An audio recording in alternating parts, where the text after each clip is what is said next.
Move on to the financing portion of the contract. So if the buyer was to pay cash, we would only select this section and we would move on. But in this case, we are working with a buyer that has been pre-approved for an FHA loan. So we click on this little box, section B, and we select the type of loan, which is FHA. Now, the loan has to be approved within, we can either leave blank or just type 30 days, which is standard, and the interest rate should always be fixed. Now, the interest rate should not exceed, we always type prev, which it means prevailing rate based upon the buyer's credit and at the moment that they lock on the rate. Now, the term of years for this loan is usually 30 years unless specified differently by the bank. Now, the mortgage loan application should be done within, either you leave it blank or just type 5.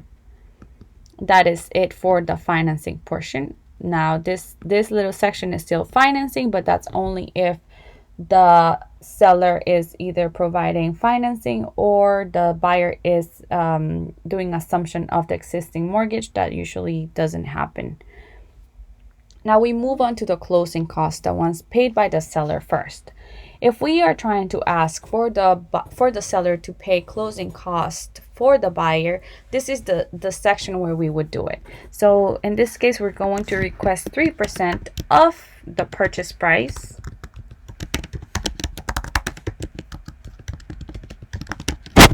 towards buyers. There's not enough space, so let's just do to buyers closing costs. Now, the cost to be paid by the buyer is everything that the buyer has to pay for closing cost. We usually leave it empty here at La Rosa because the transaction fee usually would go here, but at La Rosa we include the transaction fee portion in the La Rosa disclosure, so we don't need to add it here.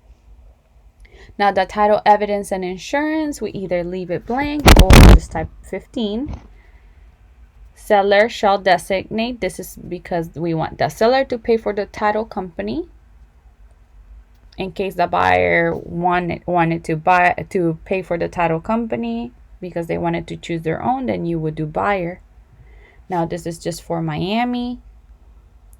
Now, home warranty, in this case, we're not asking for home warranty, so we just click an A. In case we would just ask the seller to pay for it, and we would add the home warranty company. We usually do Home Warranty of America, and then we will put the price of the type of home warranty. There's multiple types, so we would just add the amount. But in this case, we're gonna do no home warranty.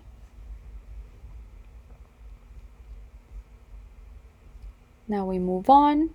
This is the inspection period. The standard, according to the contract, is 15, but doing less days sometimes makes a stronger contract. So in this case, I'm going to do 10 days because I know that I can provide the buyer with different inspectors that can do an inspection and have an inspection report in less than 10 days. Now we continue. There's nothing else to fill up here.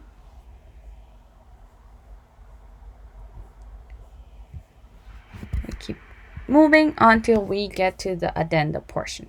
This is the documents that will accompany the contract. So in this case, we know because I have already looked into the MLS that some documents have been already attached there. I know that there is an HOA addendum, even though the HOA addendum says 0, but it's there, and there is a lead-based paint addendum and a seller's property disclosure. So I know that we have those 3 documents, and I will also be submitting the FHA VA financing, which is the most important. The other ones are important, but they're not required for me to submit this contract. So in case they had not attached these documents, I would still be able to submit my contract, my offer, just with the FHA VA financing.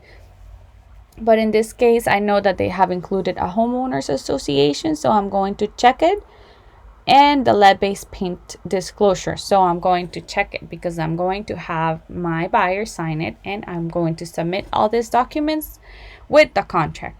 And that is it for now. So now I just make sure that the rest of the information is there and that the buyer's initials have been assigned to RZ, which is Ray Zapata. I can see it here, assigned to Ray Zapata,